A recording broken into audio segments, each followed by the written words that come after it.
dated a woman who was a manager of a lawyer's title, and she had explained to me, because I was always like, how are you guys making any money? Like, you're charging $400 for this, like $200, like you're making $600, and she's like, plus the title insurance policy. I'm like, well, that goes to the, but that goes to the title company, to the insurance company. Yeah. And she's like, oh, no.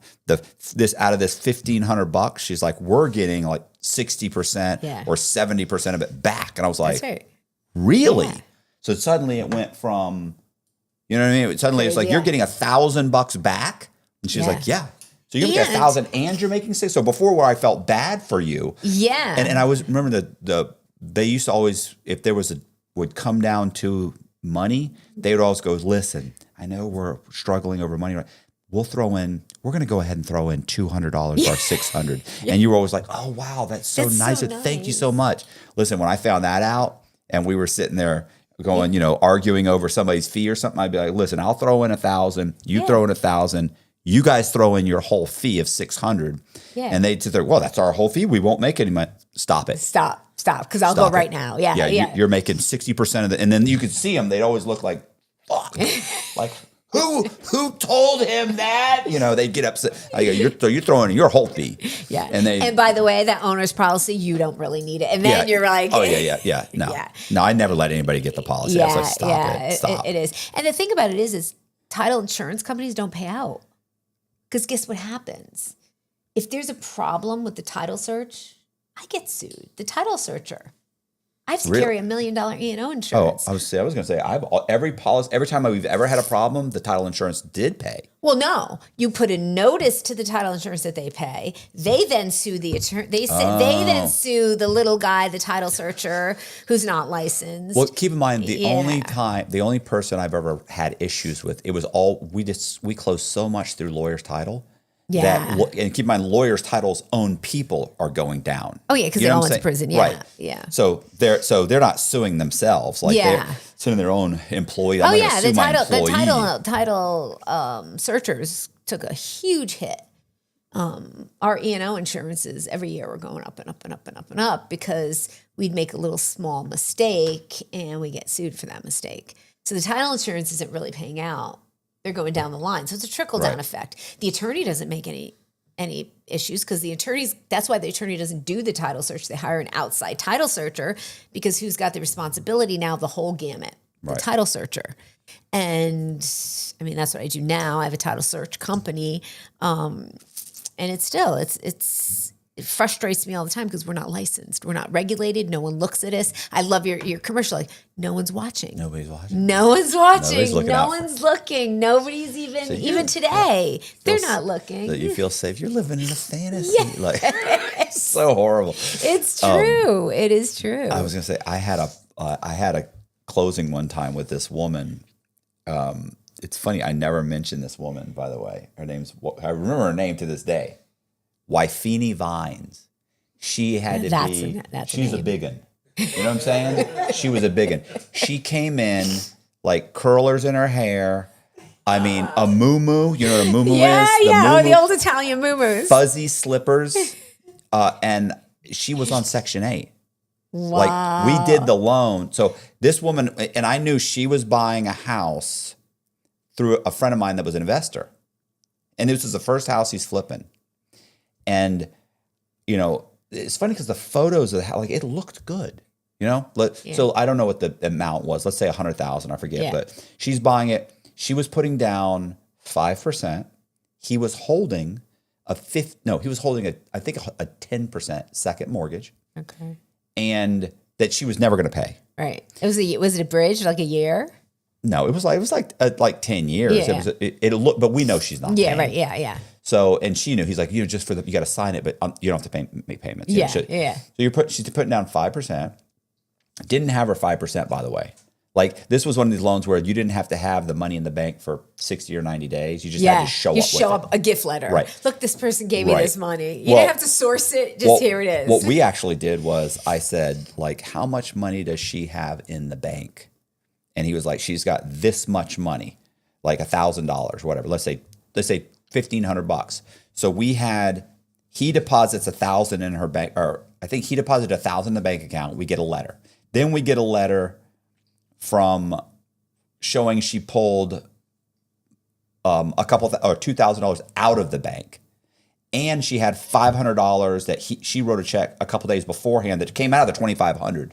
So I basically, and then he would deposit she puts the money back in her bank account. He deposits $2,000 into the escrow account. So now there's, so it's really the same $1,500 using the same $1,500 over and over and over again. So when I show it, it's like, here's the letter, $1,500 in the bank. Here's the $500 deposit. Here's the $2,000, whatever. I'm like, that's $5,000. That's the 5% down. And they were like, fuck, it does look like $5,000. They were like, yeah, okay. So they accept that. It's a subprime loan. They give her an 85% loan. It said she was a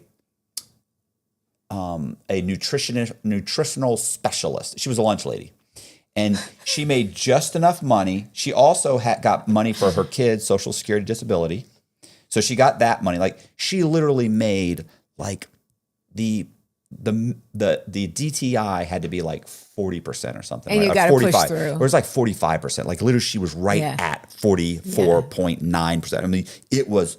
Oh, and she's on Section 8, so I had to call up her landlord. He called me. He's like, I got this verification of rent. He's, she's on Section 8, right? She's buying a house. And I was like, yeah. And now the boyfriend he's telling me, I'm going to make the payments, but I got bad credit. She's going to pay though. And I'm like, okay. And I remember telling him, right? He said, yeah, man.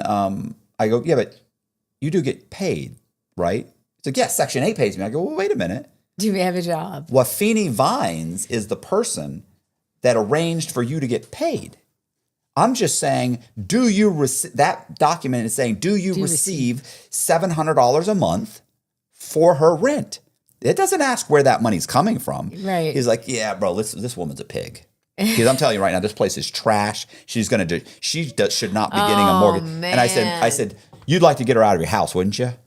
And he's like, yeah, actually, I would like to get her out of there. That's the whole thing. The lease is coming up in like a month or two. That's probably why she's trying to buy this. I go, right. So what's going to happen when she doesn't get the mortgage and doesn't leave your house? Where do you think she's going? And he was like, I said, your best bet is to just answer that correctly. And she's get her been out there of your for 3 house. years. Get her out of the Let her house. get the mortgage. Right. I said, it's the mortgage company's problem, bro. Yeah. And he was like, all right, let me think about this. All right. Hangs up. I get it back. So now he's verifying. Like, everybody's doing... It's all legit. And I remember thinking, this has to be legit. Yeah. Because this woman's going under. Yeah. And they may look into this loan. That's right. And I'll never forget. Do you remember, did you ever heard of, it was called The Mortgage Warehouse? Of course. Okay. So this is Mortgage Warehouse was not far from my office. Oh, God, they went under so hard. Oh, man. They did. So what happens is we go to closing and we close. Now, they go to closing, they close. At the closing, the investors, which, by the way, were mostly countrywide and invested in the Mortgage Warehouse, was the same very companies that went under right after. Yeah, no, I'm talking about the investor, the guy that was flipping the house. Oh, okay. All right. So the investor shows up, and when they do the title work, they even say to him, like, everything okay? And they're like, yeah, why? They're like, it's title, no problems with the title. They're like, no, why? And they say, oh, nothing. Here's the thing. When they bought the house, they knew it was on the condemned list. Oh, wow. Now, they renovated the house. These guys are AC guys. So they put in ACs. Oh, wow. And they renovated the whole house? They don't have any idea what they're doing. They let me tell you, to give you an example, is that I remember they put plywood up. So you've got to put in the new tub. Yeah. They put plywood up. And then they tiled over the plywood. So when they put up the cabinets, they just drilled into the drywall. Like, they have no clue what they're doing. But did it look good? Oh, the pictures looked amazing. There you go. But I found out later that Wifini, when she and her kids started taking showers and stuff, and there were many kids. There's like 6 kids, 1 or 2 adults living in this house. It's like a 3-bedroom, 1 bath. So I remember they said that the plywood swelled up, and that they would be taking showers, and the little 4-inch by 4-inch tiles would go bing and pop off. they would like drop off and fall. And then there's mildew. Like, you're not supposed to put plywood up. You're supposed to do a green board or concrete board or something. Like, what are you doing? And they just had no clue. And so anyway, what happens is, so they asked about you because they knew there was a condemnation on the title, and they figured. So what they told me later was, I was like, okay, but you knew this. They said, yeah, we knew it. And we kept waiting for them to tell us about it. So we were going to have it inspected. They said, but we didn't want to call the inspector because we knew we hadn't pulled any permits. And the inspector would find it. Right. And they said, so we were thinking if the title company finds it, then we'll go through that route. But they never said anything. They said it was fine. And anyway, so regardless, it closes. It closes. 3 months later, I get a phone call from, what was his name? From Harold, one of the investors. He says, hey man, they call you yet? And I go, did who call? He goes, the news.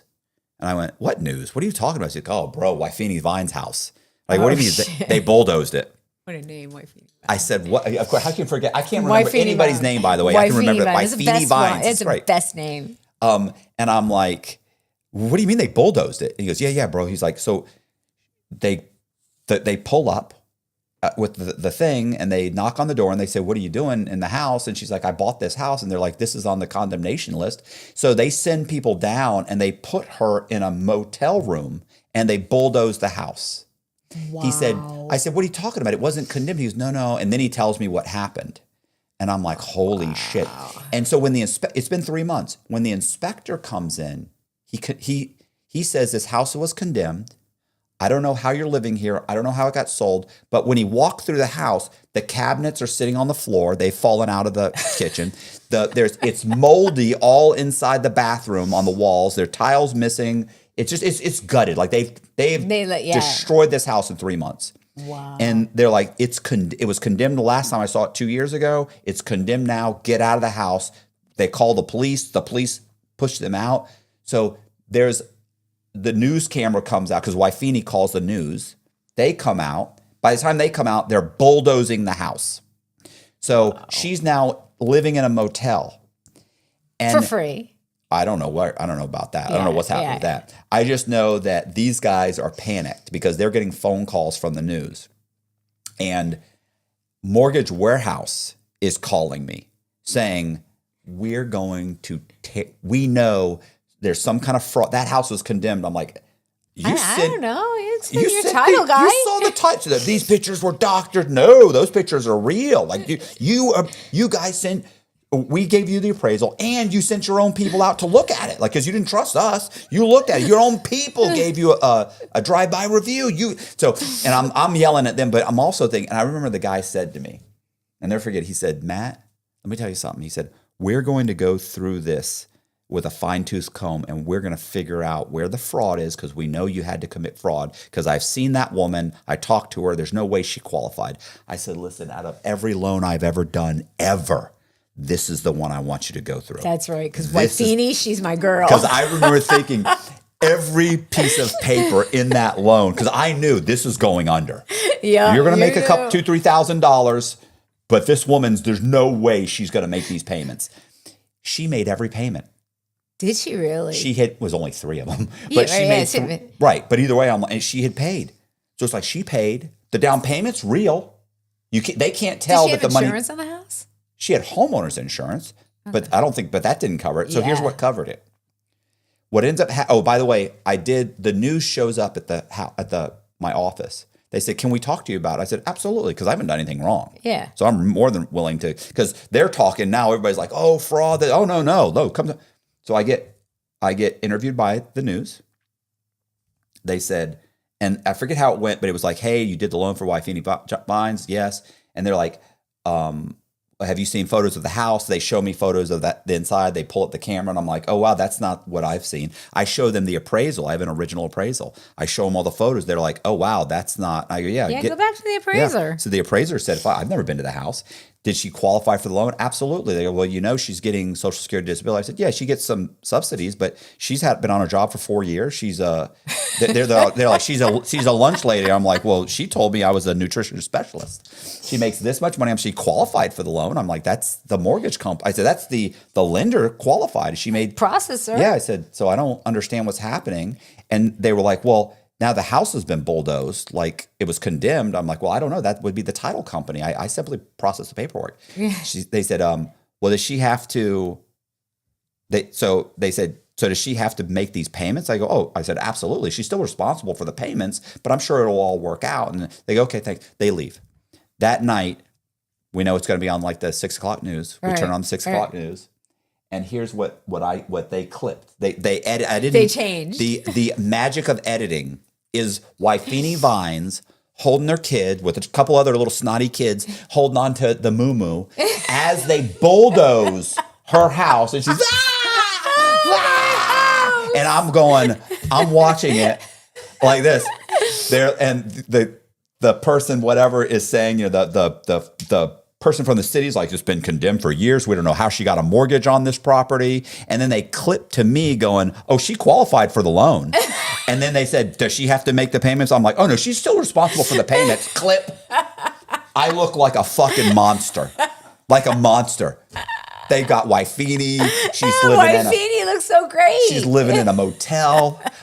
Listen, she's she's an overweight black woman with like 6 kids, and I am the monster white person in this thing. Don't tell me you had a suit on at the same time. No, I had a shirt. Nobody wears a suit in Florida. I had probably a shirt, like a button-down shirt. Yeah. I definitely look like the white guy you want to hate. Yeah. They deservedly after that cut.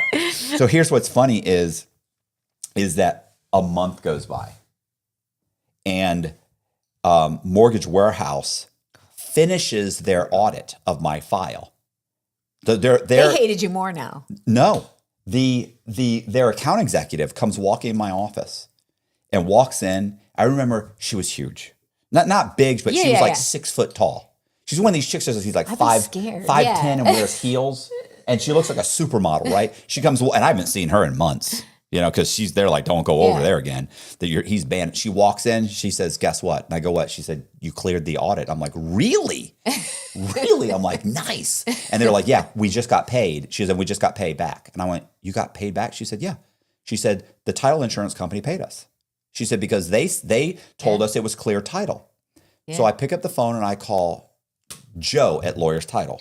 Okay. And I said, Joe, hey man, what's going on? He said, hey, I said, you guys just paid them, right? And he's like, yeah. I said, well, whatever happened? He said, okay, so when the city filed the condemnation, they had the wrong legal description. Like it's literally off by like it's off by even one. Yeah, it's off one. It was like lot 1 when it was actually lot 14. The 4 was gone and we missed it. Yeah. And he said, just a mistake. He said, so we paid her back.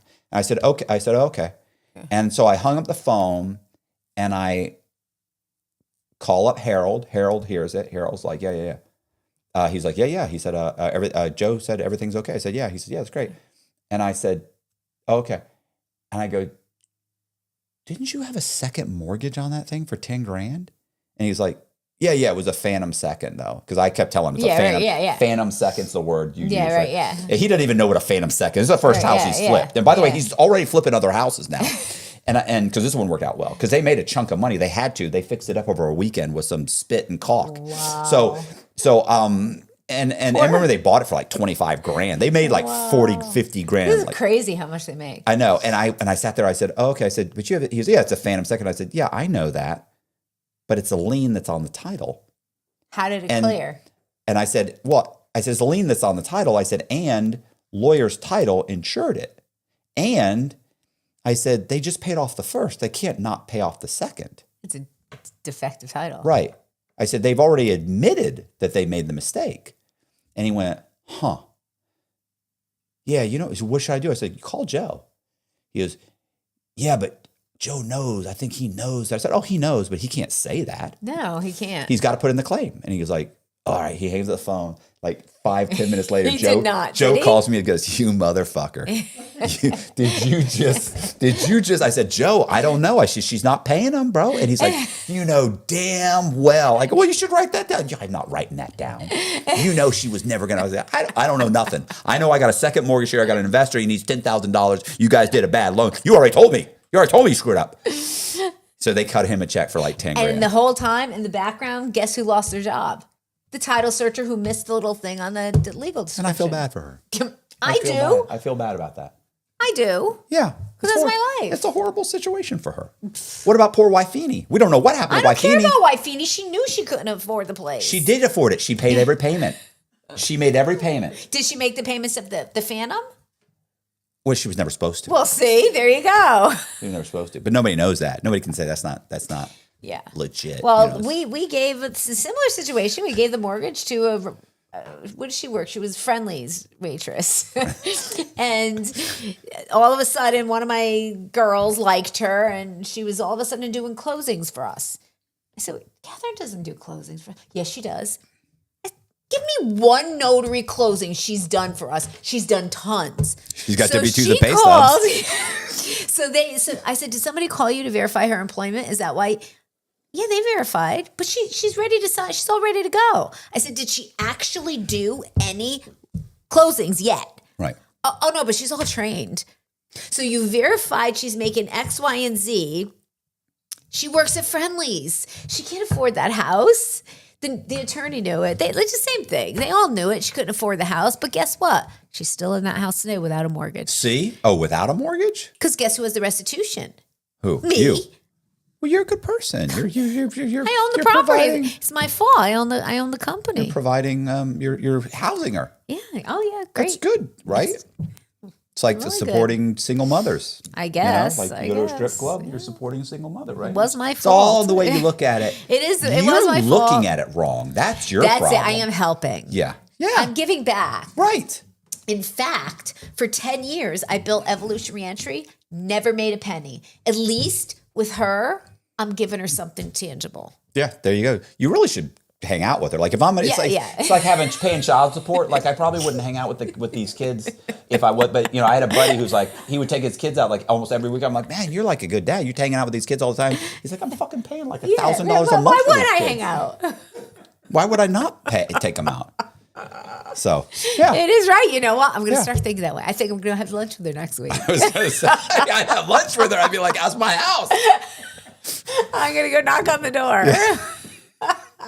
She might hug you. She might be like, "I She think about you. possibly I think will. about you every month when I don't pay my rent. She doesn't pay When I don't pay anything. my mortgage." Nothing. She doesn't pay. And on top of it, it got paid off. So she's all set. Yeah.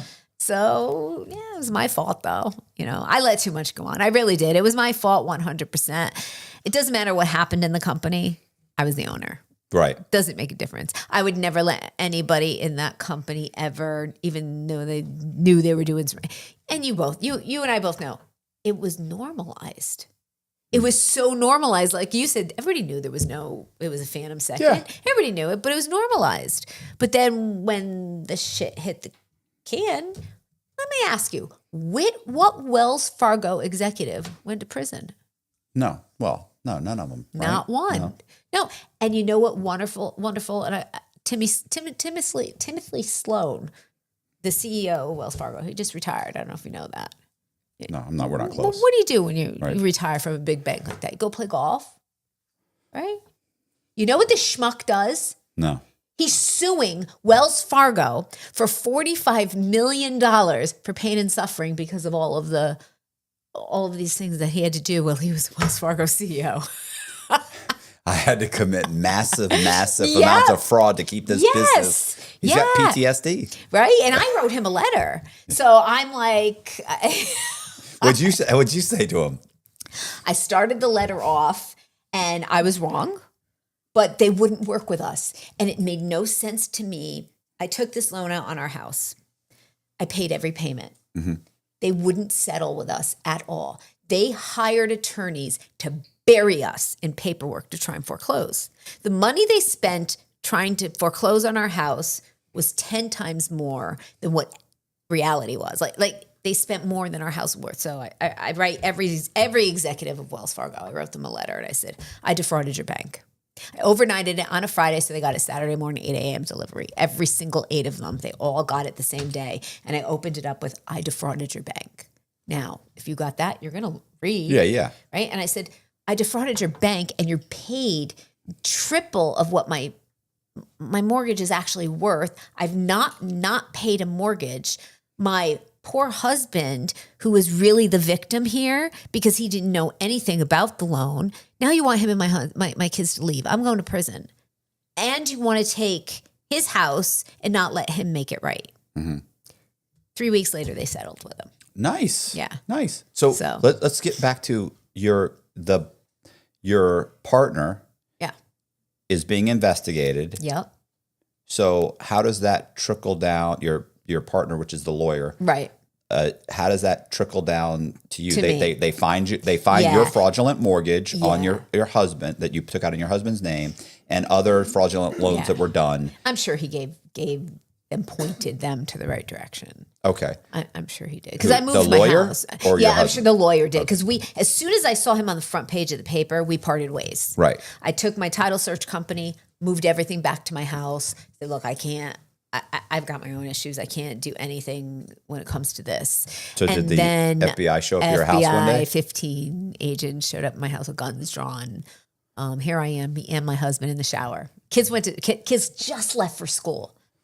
Every morning, my son was late. Every morning, this is what I'd hear. Right. That was him running down to the school bus. Then every morning, I'd hear. He missed the school bus. Back up so now there's banging at my door, and I'm like, Thomas, we'll be out in a second. Right. We're rushing. We'll be out in a second. So you and you're both in the shower together? Yep, in the shower together. So you're recently married? So no, we were just getting clean at this point. Trust me, it was not. It was. Okay. We were getting clean. It was easy. So all of a sudden, 15 agents in our bathroom, guns. Here I am, stark naked. He's like freaking out. Get a towel. He's flipping out, and So I didn't have any. They said we just needed to look at your computers. Okay, what do we do? Right. Well, he can go to work. Go get a cup of coffee. You're not under arrest. Right. Like, this makes no sense to me. So why didn't you just ask me for the computers? You needed to send all these FBI agents to raid me, to go through my house. Now, they had the warrant for my whole basement was my office at the time. We have 3 stories, so it was a colonial. They did the whole house. They went through the entire house.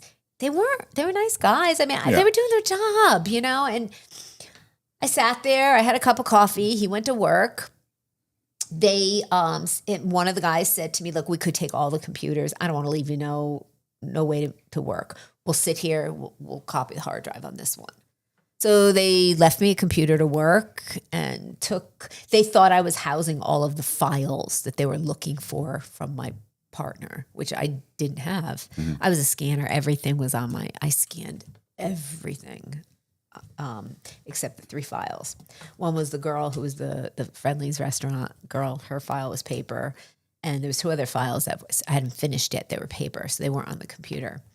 And they took those files, and I immediately called my attorney. I mean, I had the attorney across the hall who already told me I was an idiot to give 49% of the company away. And he basically said, told you so. Let them do their thing. Come down and see me. Went down and saw him, and he said, what do you got? And I said, well, they got all my computers. I said, I have these 3 files. I just want to tell them what they want to know. I did do this. I didn't want to hurt my kids. I didn't want to hurt my husband. Didn't know anything about it up until that point. He found out that day. My parents had just left to go cross country the day before. So thank God they weren't there. And I sent all the employees home. My neighbor filmed it all for Action News. Right. Called them up. So now the crews come down, right? She got $2,000? So $2,000. Give me $2,000. It came even. They come down. They called me a realtor. Everything was wrong. Yeah. Not even close to being correct. And I didn't really care. It wasn't a big deal in the newspaper at the time. The government says to me, what do you know about robo-signing? So now here I am. I know everything about Wells Fargo robo-signing. You want Wells Fargo? I am your girl. Right. I will have every searcher go across the state of Connecticut and they will collect every robo-sign because when you were signing, because Countrywide went under. So Countrywide was assigning all their mortgages to Wells Fargo, but they were all dated the same. You know how they were just in papers and they just doed them out, but they were all notarized the same, false notaries, the whole thing. I'm like, I'm going to be the one to take down Wells Fargo. I'm doing it. 6 months I collected robo-signings. Go in there. They said, well, this is really good work. So my attorney says, you're going to get this K-15 letter. And I'm like, 5K1. Yeah, 5K1. I don't even, for cooperation. Yes. And I'm excited. And they're like, but this isn't enough. I said, it's not enough. We want you to talk about these files that were on the computer. I said, well, I already told you what I did. Right. Now, they wanted me to talk about the files that were because it was client privilege with my partner. He had attorney-client privilege. I did not. Right. I was his paralegal. They take out the files. Now I see a good friend of mine's name there. I said, I don't know much about this. Oh, we don't want him. We want this guy. I said, I don't really know him at all. You got to go to him if you want him. I don't know. And then I started to realize this is nothing but a trickle-down effect. They didn't care about me. They didn't care about this. They just kept going down the rabbit hole till they talked to people who were involved to say one wrong thing so they can get other people. And it was the little guys. And they never once even indicted one person from Wells Fargo. So I deserve to go to prison. And people often say to me, why do you say that? It saved my life. Can you imagine where I'd be today? Still paying that mortgage, still sick to my stomach, still trying to employ my family, still trying to be better and make my father proud. And that academic girl who was trying so hard to be the pretty one. Oh, you know, I could have, God knows where I would have been today. Instead, I got sentenced to a year and a day. I met the most amazing women I've ever met in my life. I learned the system from the inside out. And I thought, this can't be. Because common sense will not be tolerated in the Bureau of Prisons. Right. You know that. You're looking at it, wait, that doesn't make sense. Why, you know, and then we used to say, us white collar bitches, we'd have this thing running like a fine tooth machine. It was so ridiculous the way this system ran that I started to get passionate, crazy passionate, because it was wrong. And I remember my husband visiting me one day. I was telling him, he goes, don't you think you should have gotten crazy passionate when you were doing that wrong before? And I said, yeah, but the thing is, that was normalized. I thought that was unethical. I knew it was unethical. Right. But does anybody really know in this country that when you lie on a credit card application that you're making $10 more than you are? That's all a federal crime. Right. I lied on my application. I overstated my income. I signed my husband's name. It was dead criminal, period. I had that thinking. I had that criminal thinking. It came easy to me. And that's scary when it came easy to me. And I learned a different way of putting good, all that whiteout from the PDFs and the cutting and the fixing. And now I'm like, okay, what can I do? I came home. I still have my title search company. It's 30 years. Still, it's the only one left in Connecticut. We're very large, and I was fortunate. I founded Evolution Reentry Services, and I said to every woman when I walked out the door, I'm going to change something for you guys. I'm not just going to say it.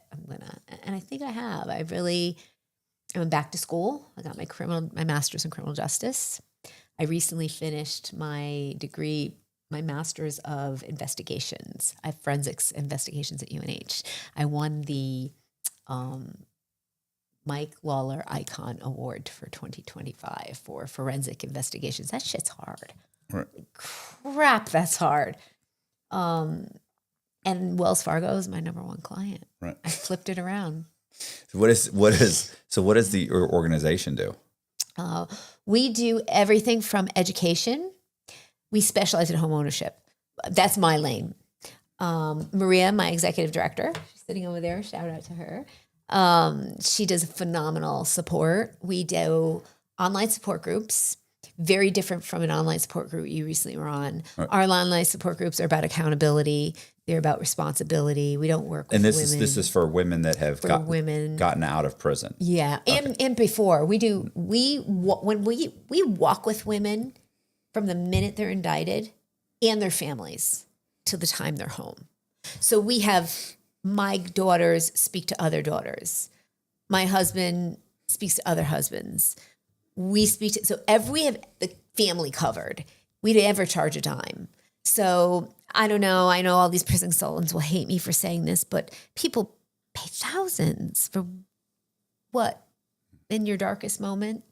I don't know. I don't believe in that. I don't believe in charging somebody in their darkest moment. I believe that we don't leave them. We meet them. We come up with a success plan.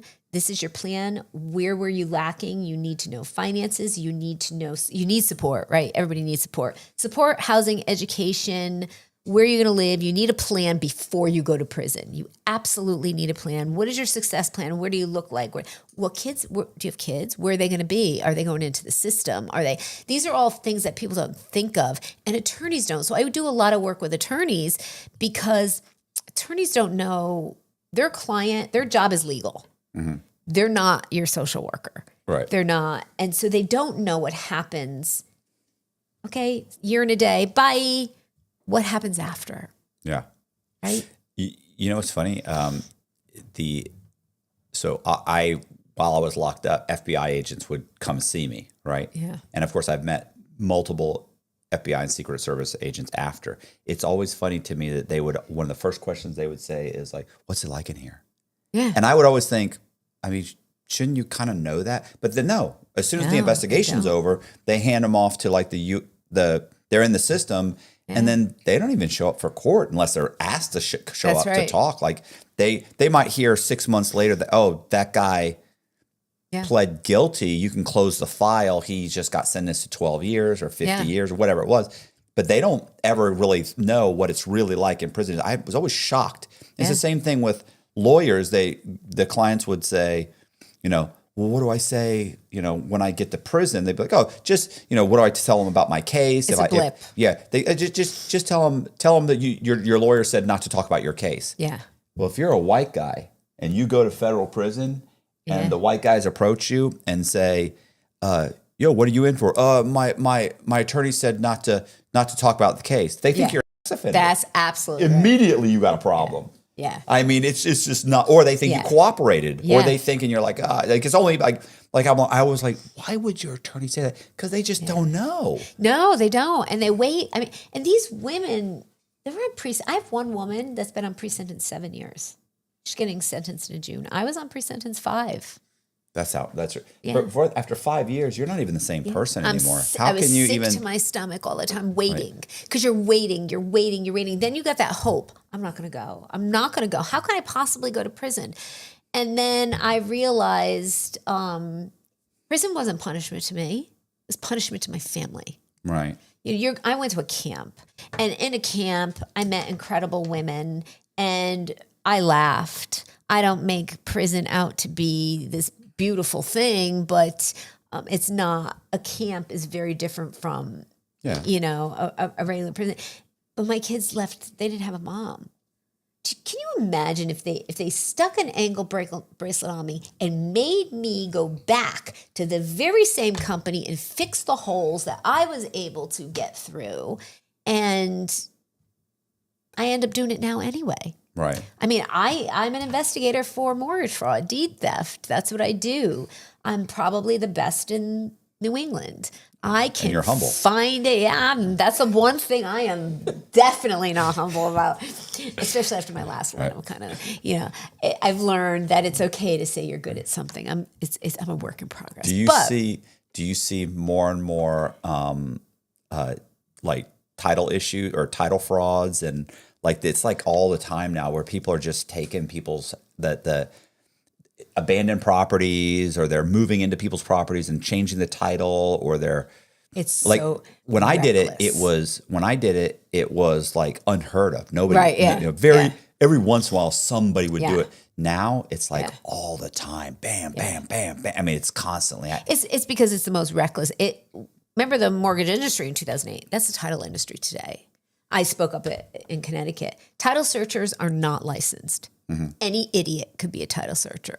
And when I tell you I have all the liability, I'm sorry. I got 2 title searchers over there. Sorry. One of them is an idiot, but no, I'm always yelling at him. People don't understand though. Like you said, I could change somebody by accident, get an extra acre of land that they don't have. It is the most reckless thing out there right now, and no one cares. You know why they don't care? Because they're just going to sue me. They don't care. Title companies don't lose anything. Even title companies. I spoke up in Connecticut, and the attorneys on the panel said, "Wait, what?" And I'm like, "Yeah, you don't know. Your attorney doesn't do your title search. A title searcher does. One of us people go out and do in Connecticut, Rhode Island, and Vermont are the only 3 states in the country that are town-based. You're all county-based. We have to go to each individual 169 municipalities to title search. And after COVID, when they started putting everything online, data breaches, it's like you said, nobody's watching. It's so easy to steal a deed. It's not. I just did a deed case. This poor man, he owned this house for 67 years. Met this guy at church, needed extra income. He was 85 years old. He wanted to fix up his third party. The guy said, "Oh yeah, I'll get you a loan, sign. He signed his deed away. 2 years later, knock on the door. The house was auctioned off. The guy took a $668,000 loan, walked away. House was foreclosed on, auctioned off, and the guy was being evicted. And he didn't even know he didn't own his house. It's like, you were the innovator. Now they're the followers. But it's not even, it's a different kind of nasty, mean kind of, and it could be prevented. It's just not being looked at. Like you said, notary, who looks at the notary stamp? There was a guy in, I want to say New York or I forget where it was. So this is the one that I thought was interesting. Was he would go and find houses for elderly people, and he'd place a lien on the house, a mortgage on the house. Yeah. And then after a few months, he'd go to a reputable lawyer, a real estate attorney, and say, "I lent this person $400,000 and they haven't made a payment." Foreclosed. Right. And so the real estate attorney says, "Well, do you have all the paperwork?" He goes, "Yeah." He provides the HUD statement. He provides everything, notarized everything, the wire transfer, everything. They then send something, they notify the borrower, which didn't borrow anything. Yeah, right. And so typically this person does not even, they don't even answer the process server comes, like they get the thing and they think it's a mistake. Right. So I'm pretty sure in some cases he had even dummied up the process. Like, no, he's been served. We're in the process. Take it over. Like, okay. Yeah.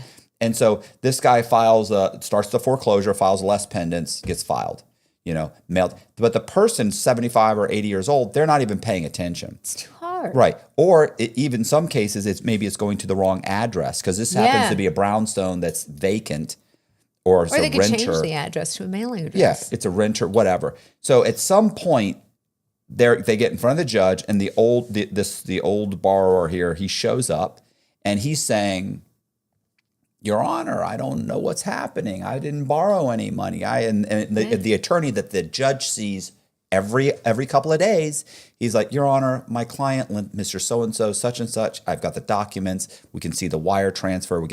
And so now the judge is looking at the borrower, the victim, saying, he wired you the money. We have proof that you got the money. I didn't get any money. I don't know what you're talking about. Your Honor, he now looks like a crook. He may be senile. I don't know what's happening.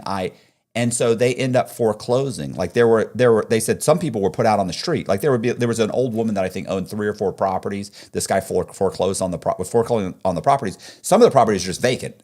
Yeah. Takes one of the properties. She ends up homeless. She's living on the street. She owns a couple properties. You can't live in any of them. Yeah. And he just took and keep in mind, these are $1 million pieces of property. Brooklyn is horrible right now. Right. So they turn around. He immediately turns around, sells the property. So that crime yields him $500,000 to $1 million.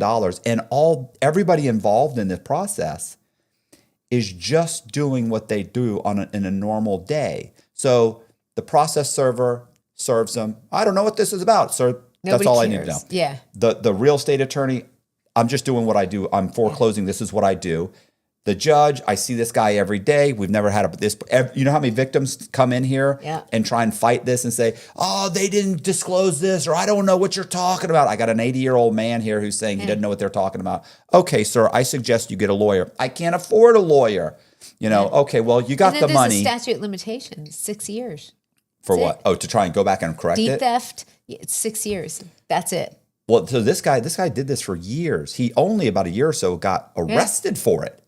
Because finally somebody was, right, because when they would go to the local sheriffs and police, they don't know what they're looking at. No, it's complicated. Like, I don't know. We're not set up to look at this. Yeah. You steal your credit card, we'll take a report. We send it up. They don't even look into that. They're not even looking into that. Right, yeah. So they're definitely not going to look into this. This is complicated. So eventually, I guess it happened in enough counties or something that they put it together. They put a task force. They arrest this guy. But I always thought I was like, boy, this guy is brazen. He's brazen, but in a way where he's just using the system because he knows it's set up to not really look into anything. You throw it into the machinery and it just starts cranking it out. It doesn't matter that there's somebody saying, hey, I didn't do this. Yeah. But you're an old guy. You don't have a lawyer. How are you going to prove even if you go to a real estate attorney, most real estate attorneys are just going to be like, look. They don't know either. Yeah. They just don't know. They close loans. Yeah. They close loans. That's simple. And half the time the paralegal's setting everything up for them. They're showing up to collect their check. They close the loan. They look over the documents. And they don't know if this is fraudulent or not. Let's face it. If I go to record a deed on your house, I want to transfer your house out of your name into somebody else's name, and it's notarized, and the OR book and page and instrument number and everything's filled out, and it's signed by somebody at the bank, and it's notarized. The town clerk has to record it. Yeah, they have to. It's funny because when I went to Home Title Lock, so I've done a bunch of commercials for Home Title Lock. Them. Yeah. I'm going to share it on my website. One of permission? them. Can I do that? I'm sure. Okay, he said it here on the air. They don't care. They don't care. They want it out there. So one time they had flown me out, right, and we were shooting a commercial, and I was telling them, you understand that like you have to, as the county recorder, the elected official, right? Like they have to record these documents. Yes. And they were like, well, they don't have to. I was like, no, they do. If it's filled out correctly, they have to record it. And he was like, is that true? They're like, because they were like, because 2-inch margin. There's certain 2-inch margin. You got to have the conveyance tax form. You got to have the notary stamp. You have to have. That's it. Yeah. So they're not educated enough to know to look for. Well, this is some woman making $18 an hour. She doesn't care. Because you know how long it would take her 2 seconds to look up a notary stamp. Right? Like, is this person? Because that's the biggest thing. Oh, all my notary stamps are fake. Yeah, that's the biggest thing. But when I talked to the people at Home Title Lock, they weren't looking at it they weren't looking at it when we first started talking. They weren't looking at it from the fraudster's perspective. Yeah, they're looking at it from are these documents filed? How can we contact, what do we do to correct this? And I'm saying, no, they have to. So they ended up going and getting the public officials, the person who was elected, right? Right. they got him, and I interviewed him. And when as I'm interviewing him, I remember as I'm interviewing him, he said, well, we have to. They said, he goes, by law, we cannot not file the document. He's like, we can't. The county record? Right. He explains the whole thing, right, as he's talking. And I remember when it was all over, I went to the guy, my kind of contact there. I was like, did you hear what he just said? He's like, I can't believe he said that. Like, he's like, I can't believe he openly just admitted that there's nothing they can do. They can think it's fraud. We can think it's fraud. We still have to report it. And once it's recorded, we had a situation in Fairfield. This guy had open land left to him, moves out of town. He's got beautiful open land. Somebody starts building on the land. So the neighbor calls him up because, oh, you're building. He goes, no. He comes back. His land got sold. Right. Somebody pretended to be him, sold his land to a developer. The developer now built houses on it. So I was in the front page of the paper for this one because if the title searcher did their job, there was a misspelling in the name. Okay. If they caught the misspelling, none of it would have happened because that misspelling would have drove a title defect, which would have drove a phone call, which would have it's just reckless. No one is looking. They don't want to take the expense of licensing. You have to be a licensed pool installer in the state of Connecticut. You can't put a pool in your backyard unless you have a license. Right. But I can do $1 million title search on a property and not have a license. It's insane to me.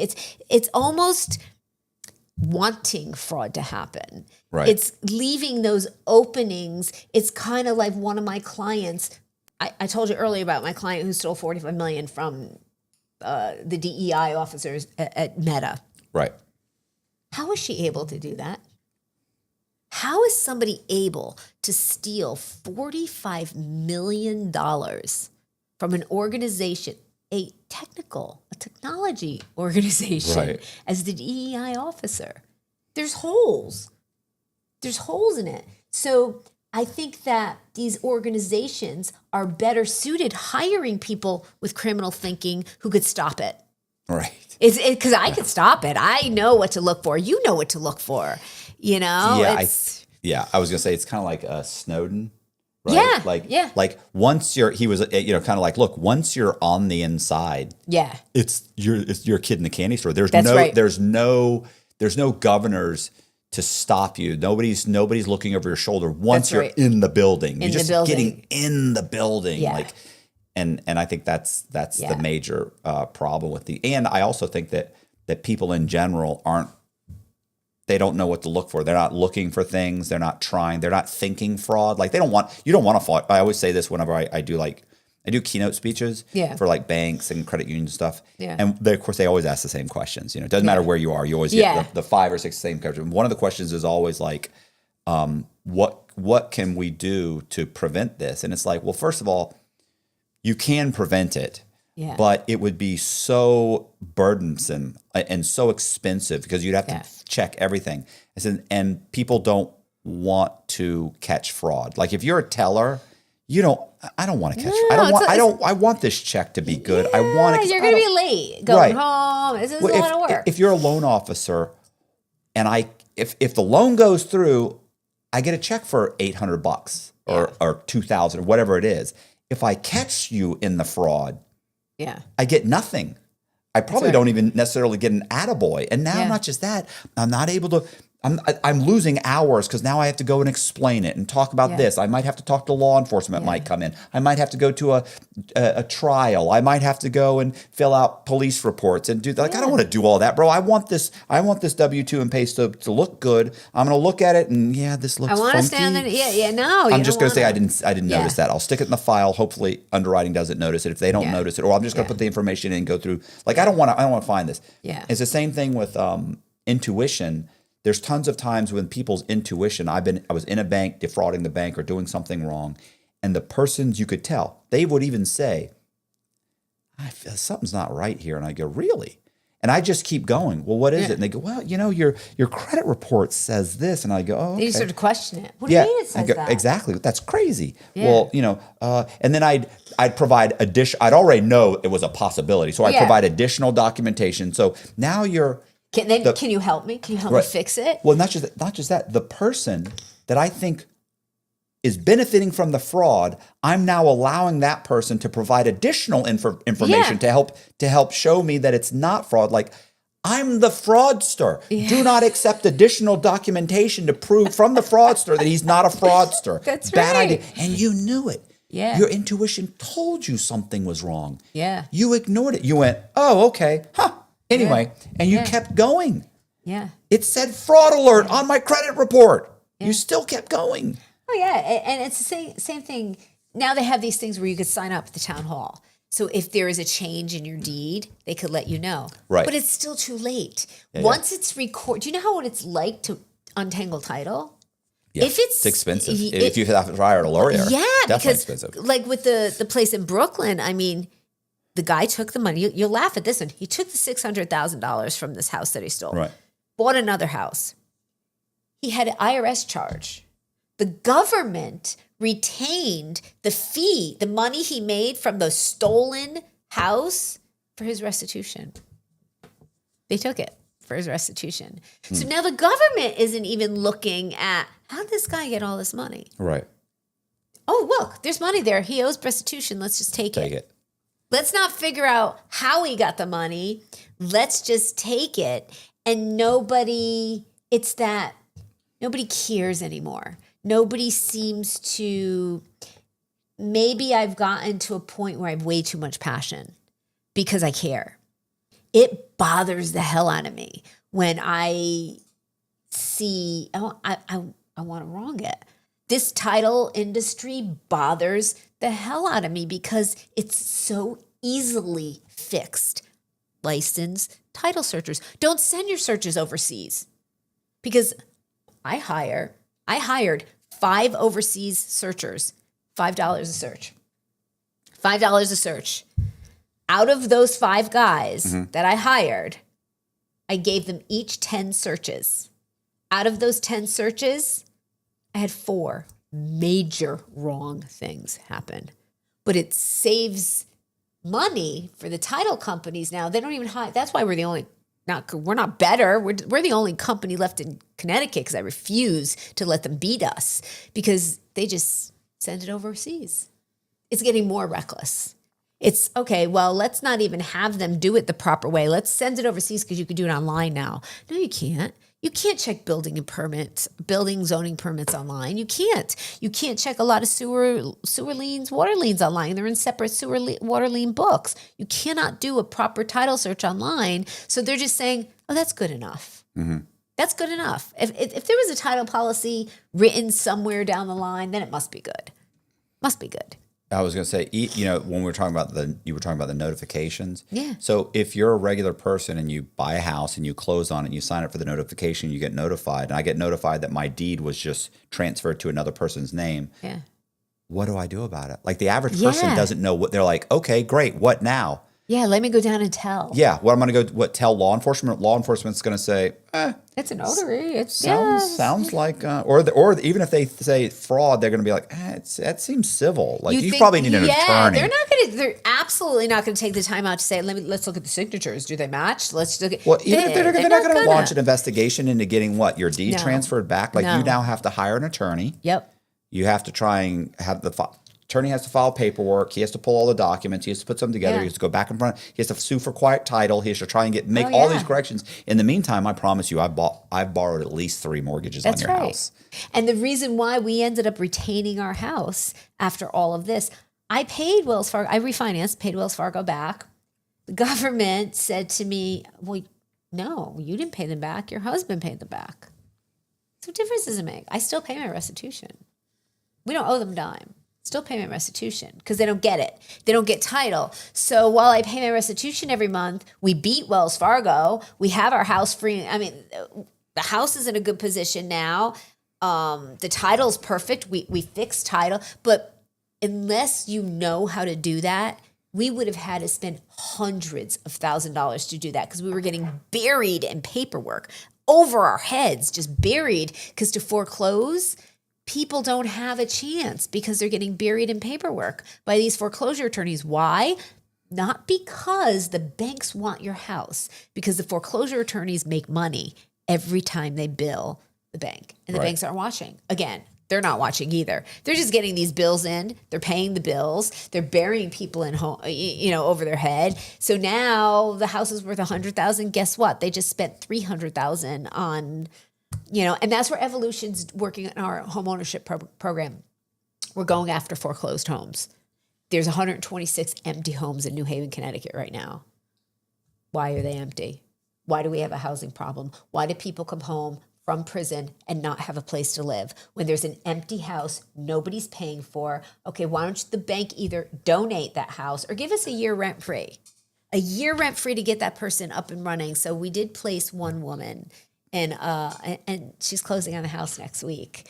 And it was a success. I need to tweak it a little bit, but I'm a realtor. I'm a licensed realtor. So I'm able to really work on that program because I get so frustrated that people come home from prison and people aren't prepared to go through the long haul, right? You come home, the transitions, right? You go through pre-sentence, you go through, now you're waiting, then you have to self-surrender, then you're in prison, then you go to halfway house, then you go to home confinement, then you go to probation. And with all these transitions, and I'm switching gears, but with all these transitions, there's different rules, different regulations, and barriers. How do you hit those barriers? I almost got put back in prison because I wanted to fight my notary. Okay. I won. I got it. I got my notary license back. I got my real estate license back. I got my master's in criminal justice. And I said to them, is there something I can't get? Because I'll fight it.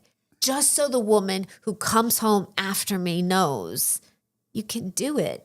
It's not easy, but you can fight it and you can do it. And that's what really Evolution does. We groom women to be successful because the nonprofit, and I'm not going to be liked for saying this, but the nonprofit arena is so sad because they don't do anything. They collect millions of dollars. They say they do everything, and they don't even work with each other, and they do nothing. So we decided we're not going to do that. We're going to try and change. So I intersected home ownership, all the wrong things that bother me with home ownership, all the wrong things that bother me with criminal justice. And I partnered with our board, which is a criminal defense attorney, a correctional officer, a judicial marshal. We put them all together to be able to sit and say, okay, what do you see? What do you see? What do you see? I'd love to have you join because you have a great perspective. But what do you all see on how this could change? Because it's not working with just seeing it from the outside in. So that's really what we do for Evolution and what title. I mean, I'm still the geek who loves, instead of crossing off the paper, the words, I cross off title stuff. I take on the title challenges for our people, but it's interesting. Really is interesting. And I can tell you love the stuff too. I mean, for God's sakes, how long did you commit deed theft? FBI said, well, my U.S. prosecutor said a decade. I don't think it was that long. It was maybe 7 or 8 years. Maybe 7 or 8 years. They're excessive. They said that I committed fraud in 109 houses. And this was just the FBI said I committed fraud on 109 houses in Ybor City. That was before I went on the run. Uh-oh. I don't remember 109 houses. It seems they have to exaggerate because they want to make sure you don't go to trial. Yeah, because if you go to trial, they have to complicate it more. So I couldn't go to trial. I was extremely guilty. Yeah, me too. I can't go to trial. I would never even. That would have been stupid. Yeah, me too. I was guilty, and you know what? I'm okay with saying that because we're not perfect. Yeah. Listen, everybody. Yeah. It's funny. I would, you every once in a while you meet some guy that's like you. Yeah. You know what I'm saying? Like you meet somebody who's got a similar charge. Yeah. And I was the only person in prison that was more than happy to get out and tell everybody what I'd done. Everybody else was like, how do you change your name? Or, how do I hire reputation.com that they can bury, I heard they can bury all your stuff down 10 pages down on Google search. And I need to bury those articles on me, which is always just You're working Right? on your next But indictment. come on, Matt, that's freedom. I just tell people Google me. Yeah. Just Google me because, if you Google me, then you make your own. But there's nobody, and no one could say anything about me that I haven't said about myself. Yeah. I'm so imperfect. But it is what it is. And I'd rather be imperfect and say it than pretend I'm not and want to bury my name. Right. It's Well, I mean, you're that's either freedom okay for with me. it, Yeah. You're either okay with the person I was and the person I am today. Yeah. Or you can go fuck yourself. Yeah.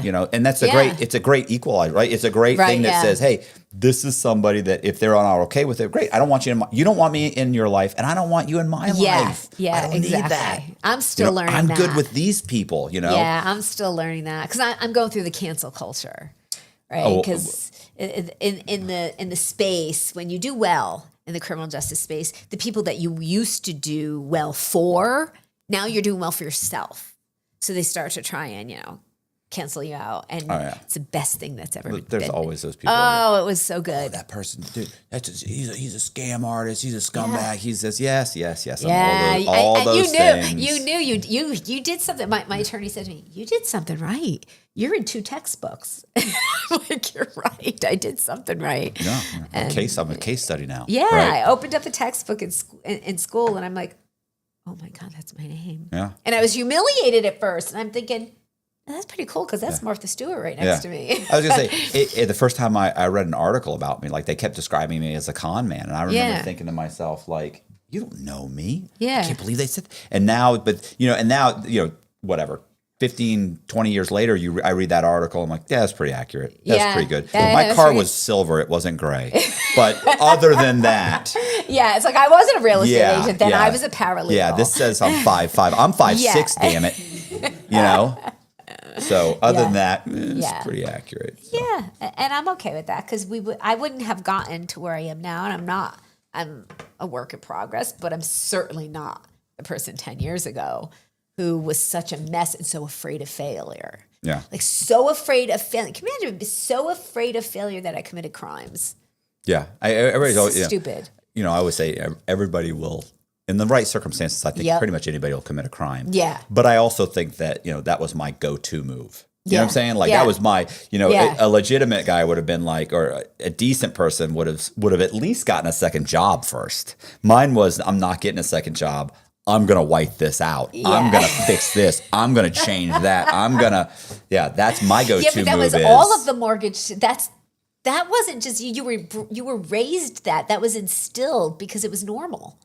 Everybody was whiting out and cutting the little PDFs because we didn't get the PDF converter back then. I think what was funny about that is that it initially, like guys, when you're doing something different, when the other guys that you already know are a little shifty, are coming to you saying, I got a problem. What's the problem? Right. Yeah. And before you know it, everybody's coming to you, so and you you're cross that line that much. They're that they're like, they can do this much, and but I can say, okay, so your issue is you need a bank to say that this guy's had $40,000 in the bank for 90 days.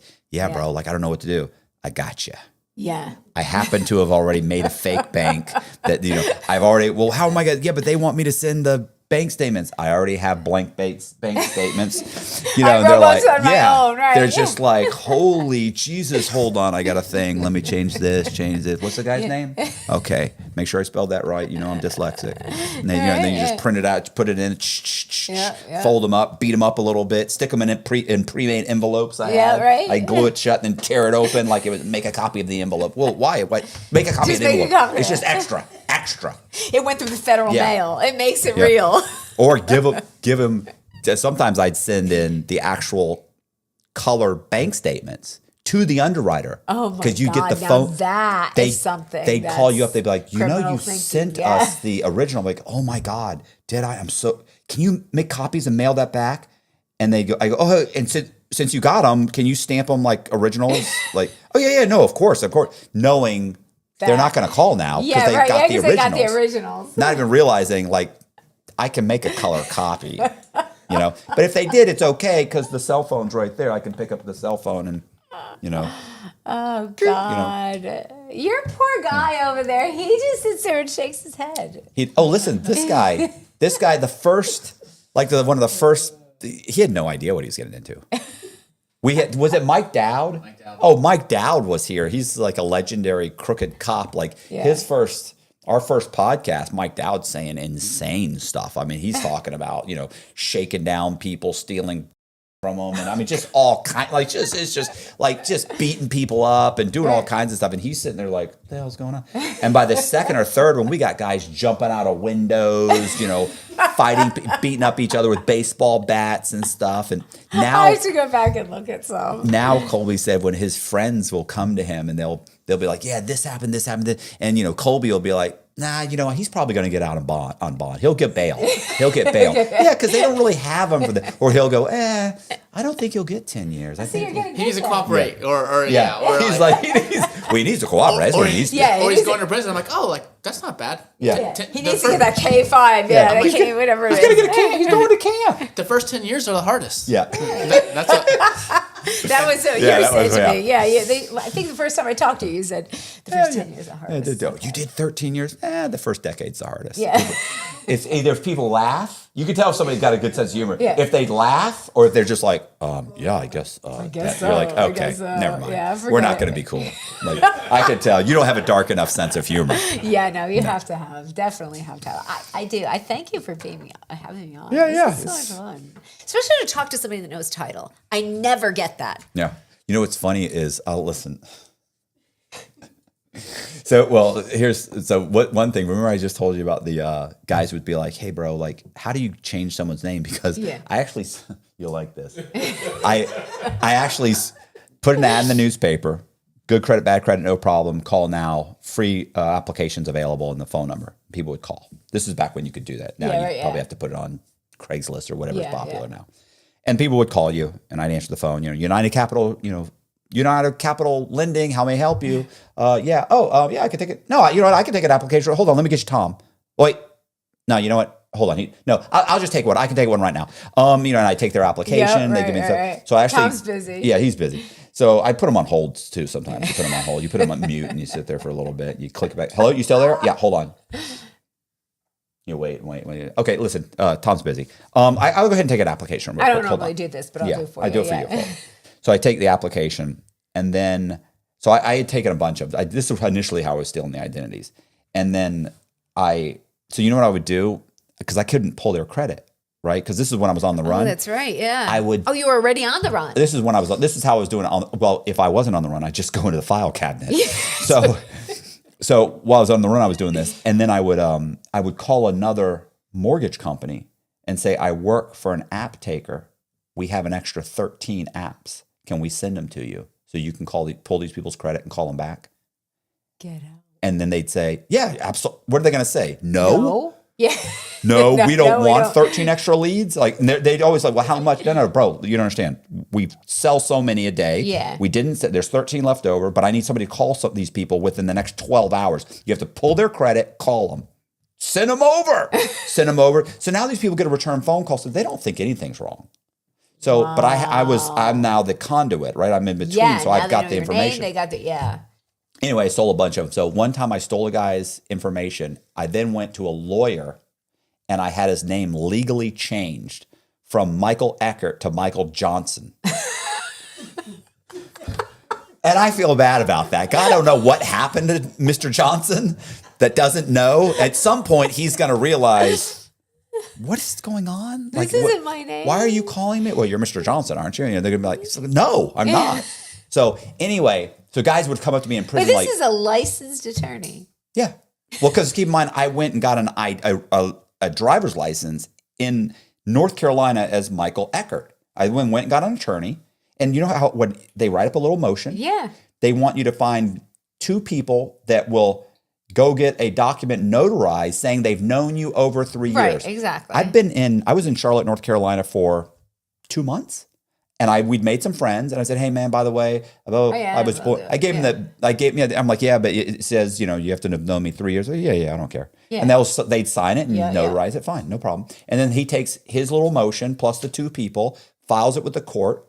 Then they put it on the courtroom wall, They have like a cork board in the front. They put it on the whole thing. Stays there for 10 days. And after 10 days, he goes back and says, Your Honor, I was there for 10 days. I go, okay, no problem. Sign it. And now I can go back to DMV. I can change that, change my social security number, change everything. I got everything back.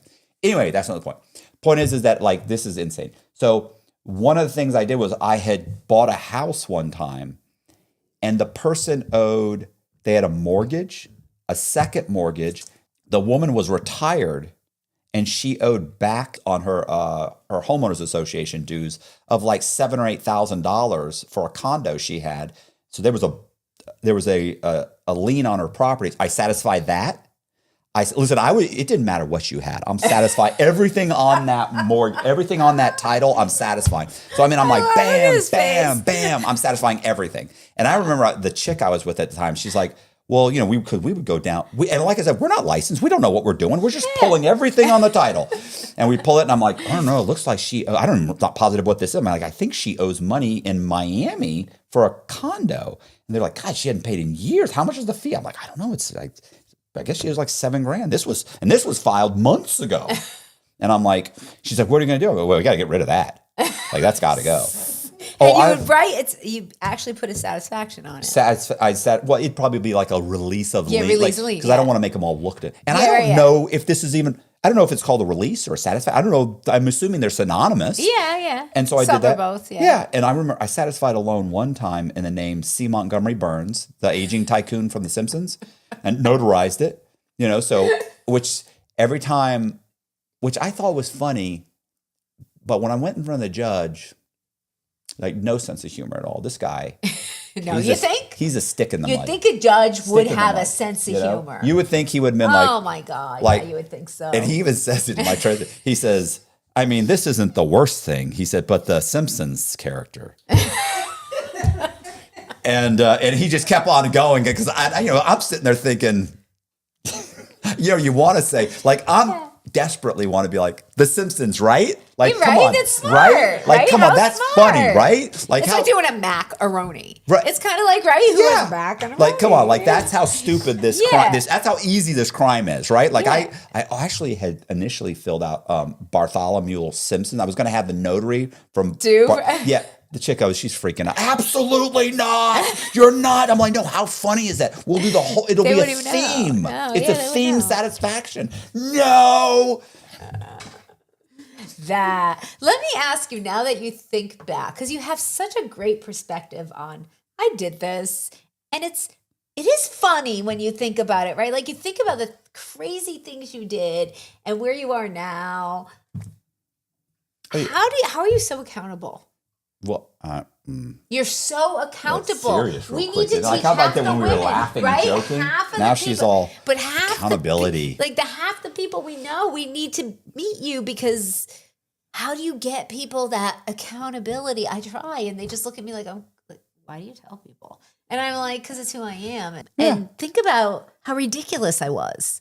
And that's where the funny comes in. If you can't laugh at yourself, what can you laugh at, right? Yeah, I know.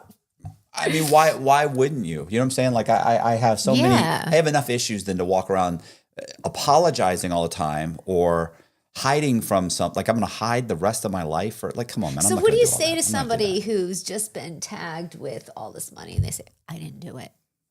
That they didn't tag? What do you mean? They just got indicted for $1.4 million. And the answer is, I didn't do it. Go to trial.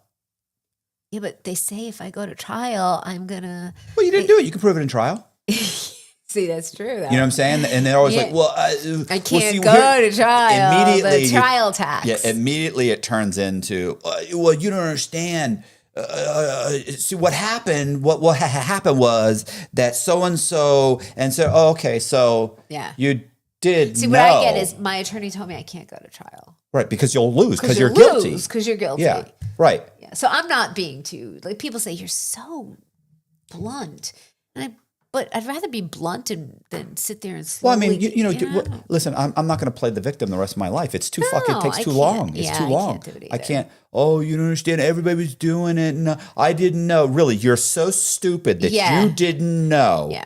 You'd rather have people think the rest of your life, I was duped by everyone else and I'm an idiot. Yeah, as I ran a business. Right. And right? Then I knew that when this guy said he was going to have his brother-in-law say he worked for his gutter company and provide W-2s and pay stubs, that maybe that was fraud. Something was wrong with it. Right. Yeah. So, or that you were going to lie. Like, the broker said it was okay. He said it wasn't a big deal. So you thought that it was normal that you were going to go to 6 different title companies, and every one of them, you were going to have to sign paperwork that says that you lived in every single one of these houses and all of these primary residents, and every single one of them. What I'm saying? It's like stop it, bro. Stop it. I get it. It's willful blindness. Yeah. It's illegal. Like that's what. By the way, that's what the term you're going to hear this a lot in your trial.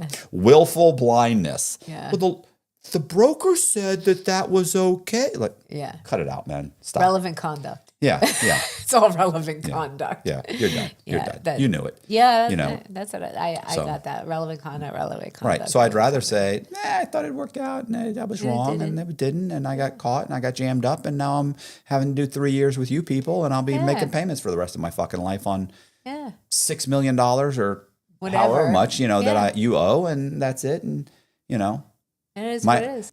I used to write true crime stories, right? I was locked up. I write true crime. So this guy comes to me and he sees me writing, and he comes up. He goes, "Hey man," he said, "you do legal work?" And I went, "No, I just write guys stories." He's like, "Okay."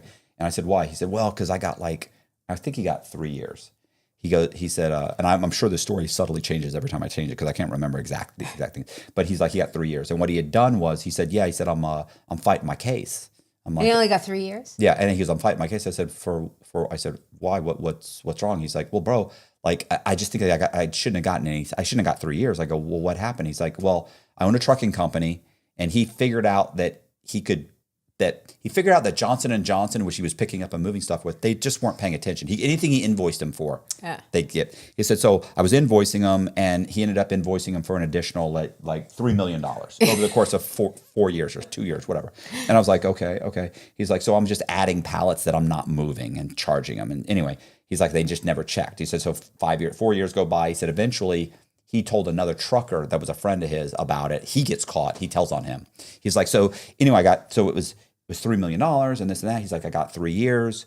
What, he's like, what do you think I should do? I think he got like 4 years, whatever. Yeah, but fight it. Yeah. And he's like, right. So he's fighting his criminal being. I'm like, okay. By the time you're home. Right. And that's what I said. He said, do you think I should file a 2255? I said, oh, absolutely. Hope. And yeah. I said, have you heard this before? No. It's exactly what I said. Hope. So he goes, I said, you should file it. He said, why? What do you think? I said, well, it'll take you about 3 to 6 months to file it. He goes, okay. And he had just gotten here like 2 weeks earlier, 2-3 weeks. He's only been here. And he turned himself in. So he's that harmless. So he's like, I said, that's 6 months. I said, then they're going to give the government 60 days to respond. They'll ask for an extension. 90 days they'll respond. Then you'll have a chance to respond. And then I said, so that's going to take about a year. I said, then you're going to file this, and that's going to take about 3 to 6 months. Then this.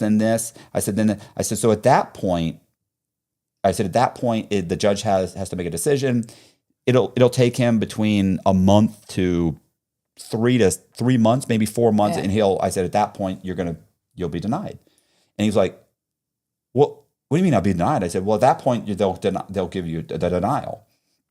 And he goes, I said, and he goes, well, why the fuck would I file the 2255 if you think I'm going to get denied? I go, well, because by that point, 2.5 years will have gone by, and they'll be putting you in for a halfway house. And I said, that whole time you get to lay in bed and talk to your family about how if this goes through, you could be out next month, and you could do this and you could do that, and you'd be able to daydream about it when you're asleep at night, laying down, and talk to your family and visitation, and it'll always be there. I said, that hope will get you through. And he goes, well, fuck. Well, he said, what? So why would I do it then? I said, because the hope will get you through. I said, by that point, they'll put you for a halfway house. I said, and you'll realize I've only got a few more months and I can do this. And he goes, that's horrible. And I go, you stole $3 million. You have to do some time. I said, what were you thinking I was going to say? You get to steal $3 million and you get probation? Nobody steals. It was $3 million, and I thought I could get 2 years probation or 3 years probation. I can go fucking rob a bank right now. Everybody would do it. I got a year and a day, and I wanted to fight it. Remember, Right. every day It's I'd write ridiculous. home. What are the statutes? I need to know this every day. I'm like, I got a year and a day. So you know what's so funny about that? He was like, he was like, he thought that was the worst thing ever. He thought it was a piece of he looked at me and just got up and walked off, and I thought, whatever. Like, I'm used to pissing people off, so I keep writing. I'd say a month or two later, and I'd pass him every once in a while. He just give me the nod. I'd say 3 months later, 4 months later, I walked by him one day. He was just mailed off my 2255. I go, you're on your way, bro. You're on your way. He'd be like, look at me like he's pissed, and I keep walking. Months later, one day I walk by. He'd say, judge just gave the government gave him 60 days. I go, man, you're almost out of here, bro. You're out of here. You are out of. You better. Who are you going to give your tennis shoes to? Who are you giving your tennis shoes to? You know, and he, next thing you know, a couple months later, he's like, government asked for an extension. I'll be like, what, 30 days? You got 30 days. Do you have your Sperry's? Keep walking. A couple months later, he'd be like, we put it in our motion. You got it? Okay, cool. About it. You're good. You're good, right? You got a powerful argument. You got a powerful argument. And he'd be like, yeah, I know. A few more months. Listen, a year or two goes by. We're doing this every once in a while. And then finally he's like, got denied. I go, oh man, sure, that's fucked up. I'm so sorry, bro. I go, that's fucked up. I said, when they put you in for a halfway house? He was next week. I'm like, yeah. Maybe a month or so later, he's like, hey man, he's like, I got 6 months halfway house. I'm going. He's like, I got like a month left. I'm like, good for you. Good for you. Well, you're sitting there for freaking 13 years. Oh, of course. Oh, listen, I can't tell you how many people I saw leave, come back on violation, leave, come back on violation, get their paper quashed, get a new charge, do their time, come back on violation again, like, and literally, like, you look what served that did for 3 you. sentences before I've left prison. Look what it did for you. You'll never do that. You Me? ain't going back. No, I just You got won't off go back supervised up, release. right? You didn't go back. You know why? Because you saw those people do it. So you Like, knew. Yeah. Well, you know what I always saw was the worst part for these people. What I realized was the common denominator was almost none of them were appreciative. None of them were humble. If you get out of prison with your delusions of grandeur, you're coming back. Yeah. Oh yeah, man, I'm gonna get an apartment. I'm gonna do this. I'm gonna do that. I'm gonna do that. You're working at Dunkin'. Yeah, You're exactly. working at Dunkin'. You're a barista. But I got out and I was like, they're like, well, what are your plans, bro? I'm like, I'm thinking McDonald's, bro. I'm thinking McDonald's and living somebody's. Really? I thought it was going to be barista. No. I was looking high. That's what I tell you right now. I dated a chick that was a barista. She said that shit's hard. Yeah, but they're good. She did. She was like, They no. can do that. Boom. You got whatever see, you you want. have much more energy. You're much more energy than me. No. I'm thinking like fries. You know, like you stir them up. Oh yeah, I want to do the barista. I don't want to do a lot of. Yeah. And you have to have horrible caffeine. memory. Horrible memory. Oh, I have a horrible I can't memory be involved too. in that. The caffeine would definitely help your memory. And honestly, I don't know that I could. I don't know. I could put up with people's attitude, like, "Oh, you gave me this and this and that." I could do the, "Oh, golly gee whiz, sir, I'm so sorry. I apologize." The problem is, I feel like I get really behind, and might get to that point where it's like, "Bro, you better drink that shit." I'll come over here right now. I don't give a fuck. On the plane coming here, we were on a 2-hour plane coming from New Haven to Florida. We were sitting the first 2 rows.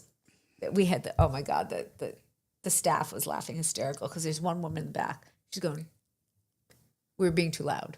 Right. She kept going like this. So we had this great gay guy who was there. He goes, honey. I said, I couldn't.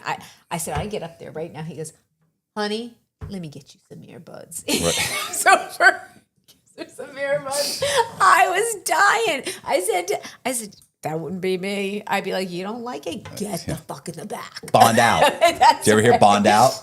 That's something that there's all these sayings in prison. This Oh yeah. Guys are like, oh, it's too loud for you. Bond out, Bond motherfucker. out. Yeah, that's your fish. Shouldn't have got yourself here. Get out. Should have thought about that when you were robbing that bank. When you was conning all them people, Cox, you should have thought about that. It's gonna be loud in here. All right, man. I'm good. Thank you. With the fan. The women's prison's the fan. The fan? There's no fan in They have, those big industrial fans. All of a sudden, where were you in the state? we were in the feds. Criminal. Feds camp, big industrial fans. women would be running across the across the camp with these big industrial fans. And then you have the women chasing them. That's my fan. It's like, are you kidding me? Where are we? And the fan's too loud and I'm cold. Turn the fan down. I'm taking that damn fan. It was the fan thing. And these are big ass industrial fans with the big long poles. Yeah. And we did have some of those, but we only use those when the if the AC went out. We had no AC. Who doesn't have AC in federal prison? Danbury Federal Prison. Oh, no. That is where it was 90 degrees. Anytime someone says to me, yeah, I went to state prison. Do you know what most people like? You have a go-to thought. Yeah. Most people it's like, what is it? Assault or this. My first thought is when someone says federal prison, my first thought is always, they don't have air conditioning. Yeah. Like the idea of being in Florida with no air conditioning. Yeah. That's the torture. Was torture. Yeah. It was that like laying there and then all you'd hear was them fighting over fans.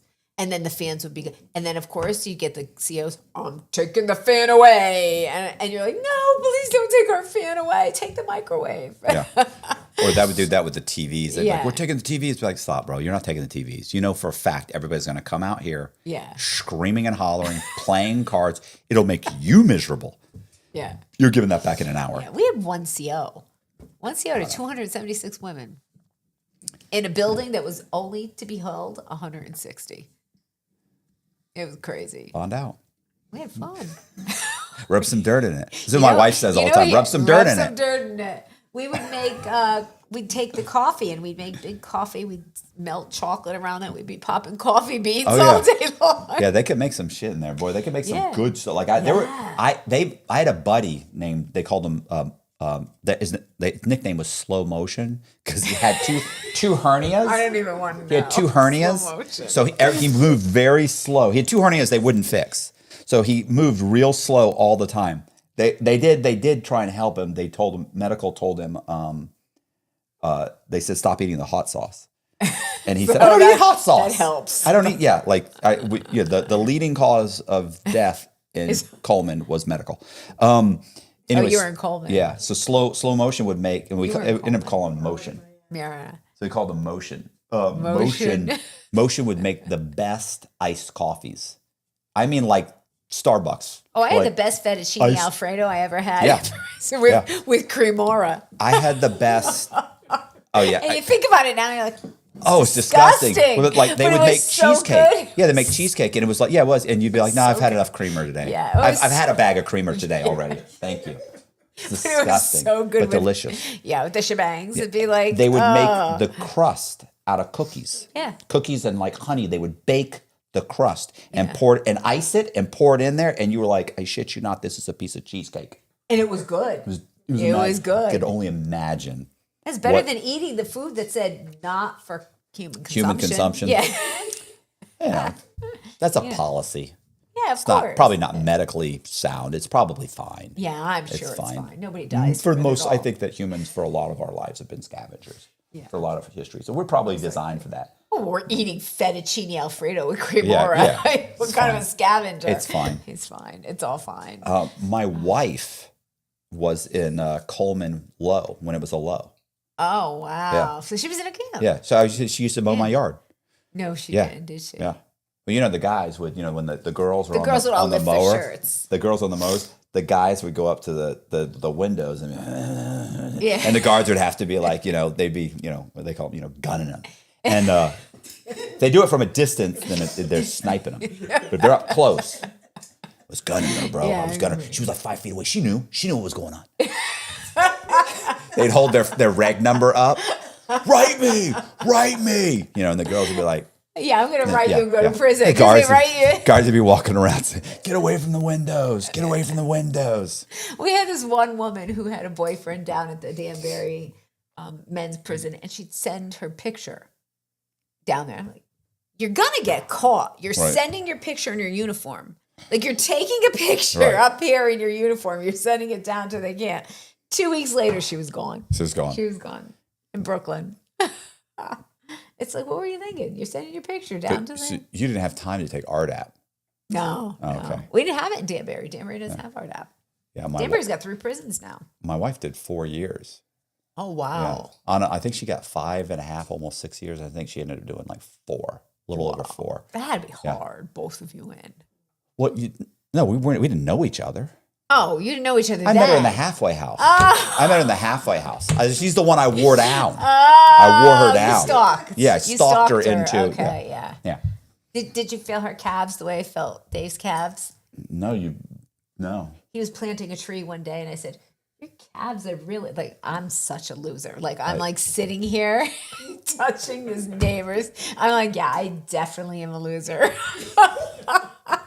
Your calves are like Popeye. And I'm like, what is wrong with She's you? caressing my calves. Yeah. And he's like, this girl's a nut. Yeah. An absolute nut. And couldn't understand why you'd always run when I came around.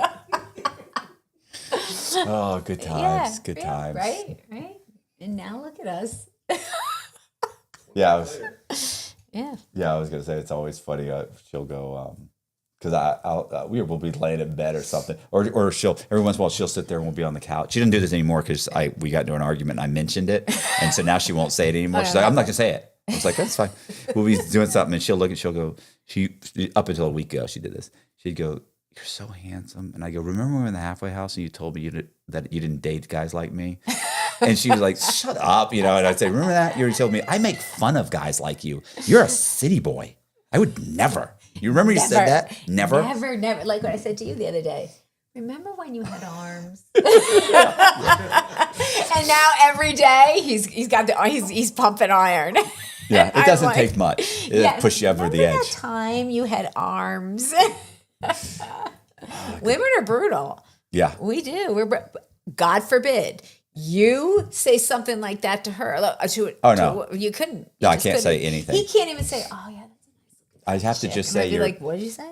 It's just got to be you're so pretty. And so here's the thing. I would say it so often. Initially, when we started dating, I'd say you're so pretty. You're so that she'd go, "I am not. Oh my god." She got to a point where I just stopped saying it. Now it's always like, "You never tell me I'm beautiful anymore." I'm like, "Oh my Same. god." Yeah. Oh my. And then if I do, she's like, "You're lying. What is You're just this? lying." "But you are beautiful, baby." And then I'll say to him, "Do I look fat in this?" God forbid. No, that's a he says, not falling maybe a for little that. frumpy. No. And then No, you just got to say like I'm not falling for this. I'm not doing this. I'm not doing this you know right why? now. Because I say Walk to him, away. I have to call my son because my son will tell me the truth. Right. And then he gets mad and he's like, okay, maybe a little frumpy. And I'm like, really? You think I look frumpy in this? You bought this for me. It is. It's a horrible situation. It is. Yeah. Relationships are. Yeah. Yeah. Relationships are hard. Imagine doing that while you're in prison. We stayed married through the whole thing. Oh no, bro. I wouldn't. Yeah. No, I couldn't. I always talk about this one guy I'd met, and I've told this story probably 5 times in the last 2 months. Where it's real quick though, is this guy when I first got arrested. I've been arrested 2-3 weeks, and this guy's getting called to visitation all the time, and he's getting like 1 or 2 letters a day with photos in them. Wow. Okay. And he comes in, he opens them up, he'd read the little note. He'd look through the pictures and tear them up because you don't want the other guys to get them. And Yeah. the chick is gorgeous. I'm like, bro, who's that? He's like, yeah, that's the chick I used to date. And he'd tear them up and throw them off. And he'd go, yeah, this is us at such and such. And then he'd tear them up and throw them away. Because you don't want the other guys to get a hold of them. Yeah, weirdos. So, and then I was like, what's the deal? She's writing you on. He's like, oh, she's not. I broke up with her. He's like, we had been dating a few years. He goes, this isn't my first bid. He goes, he'd been locked up for a few years before. Yeah. He said, I got out. He was in a car. He was driving some guy around that had drugs on him. They violated whatever. He got 3 years. I forget what he got. But anyway, there was a gun or something. I forget. Yeah. He got 4 years, 3 years, whatever it was. And he's like, so I broke up with her. I said, look, I'm going to do the time. She said she was going to do the whole time with me. And I said, no, I'm going to do the time. And if I get out and you're available, that's great. But I don't want to hear from you. I don't want to. And I was like, why? He's like, you don't know yet. You just got here. He said, I don't want to be. He said, I don't want to be that guy on the phone Saturday morning screaming at her going, where were you last night? Yeah. Why didn't you answer the phone? Or talking to somebody who saw her at a club. And he said, those guys do really hard time. Yeah. He said, and I don't want to be that guy. I don't want to do that. Yeah. I'd get the phone call from my son. Dad's on the deck on his phone talking to somebody. Oh, what a little, right? Oh. He'd come to visiting and he'd have to see me first. And they'd fight. The kids would fight. I need to see mom first. I need to talk to her about something. And the only time he'd come in is he had to say something about him. I think Dad, he's got something weird going on. I'm like, your grandmother cooks for him every night. He's running my business. Yeah. He's here. What do you think? No, he's on the phone. He's doing something. My God, are these your kids? Yeah. Oh, hell no. No. You little fuckers. I said my son's he's like my angel. Oh, no, 31. absolutely not. He's still my angel. He'll still sell him down the river. No. No. Oh, no. Yeah. And, not my wife does. It's funny. She'll be doing something that'll take hours for her to respond to a text. Yeah. Think anything, whatever you're. Now it's too late. Now it's 20 years. Isn't it funny? Yeah. I say that, I'm like, look, but if I don't immediately respond, Yeah. well, why didn't you respond? What are you doing? This and that. But and then I'll be like, first of all, I'm 5'6". I'm 20 pounds over fucking weight. I barely work out anymore. I'm 55 years old. Nobody wants me. I promise you. If it was in me to do it, I have no options. And you just want to fry. You can't even know. What are you doing?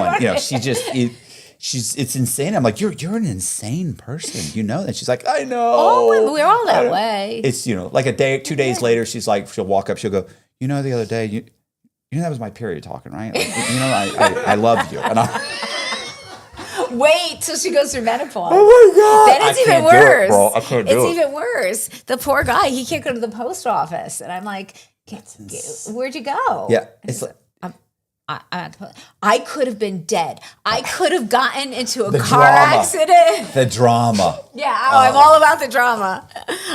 So Maria comes and stays a weekend because we were just getting to know each other. And she goes, you have it so made. He gives you coffee. So now I'm like, you can't do that in front of people anymore. People think you're too nice. Yeah. They don't know the real you. Do not give me coffee when people are here anymore. He's like, you're a nut. There's something wrong with you. You're a nut. I'm like, yes, I'm a nut. I went to prison. I survived prison. I still don't take my name off the internet. Of course I'm a nut. I have a feeling prison had little to do with this. But yeah. You are right there. Yeah, happened a lot before that. Yeah.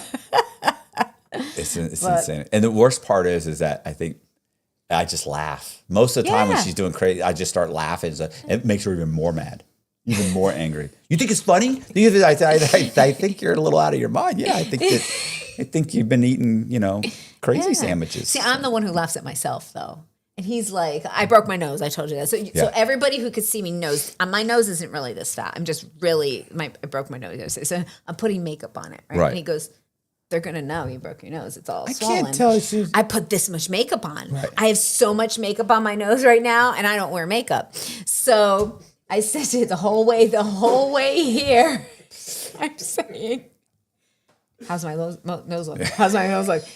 You're going on a podcast about criminal. She stopped herself saying stupid podcast. I hear you. Stupid podcast about criminal justice. That's it. Do you think anybody cares what your nose looks like? They're not even going to know it's all cut up underneath. I said, they're going to think you beat me. Yeah. And if he asks, I'm going to say you beat me. Oh, I would say it. I would say it. Yeah. I definitely would be. You beat me. Yeah. Yeah. So I do the whole, if Jess goes to grab my arm or something, I go, don't touch me. I do that. And people look, she gets embarrassed. She's like an introvert. Like, I could care less if everybody looks. Yeah, me too. I can care less. And he's an introvert. Yeah. So it's the same thing. I get to, I'll call him out, or he'll be across the room and I'll be like, Dave, scream it. And then I'll call him Sparky. Oh, don't call me that. What is wrong with you? And I'm like, well, you don't like that name. And he's like, everybody's going to think you call me that. Yeah. I go, Sparky. Yeah, don't let me know it bothers you. That was your first mistake. Exactly. Now I know. Now I know how to bother him. Yeah. Dumb. Well, it was great chatting with you. It really was. I'm glad we came and did this. So Evolution, we follow women from the minute they get indicted throughout their entire journey through the criminal justice system. We never leave their side at all. They're given peer mentors. We have women inside prison waiting for you. So when you get to prison, they can teach you. And while you're in prison, We also have kids we have kids that are paired with your kids. So your kids are never alone. Your family is never alone. We have husbands that speak to husbands. We have teenagers that speak with teenagers. We will never, ever leave if they have a question. If there's an issue with visitation, we help with that. We have really good relationships within the Bureau of Prisons. And if you want to get in touch with us, it's www.evolutionreentry.org. You can donate. You can visit us. You can give us a call if you know anybody or if you're into trouble, and never a fee. Never a fee. Hey, you guys, I appreciate you watching. Do me a favor, hit the subscribe button, hit the bell so you get notified of videos like this. Also, we're going to leave all of Jackie's the links to her website so you can go there and donate and follow. And I really appreciate you watching. So go in the description box, click on the links, go there. She's taking donations. And I really appreciate you watching. Thank you very much. See ya.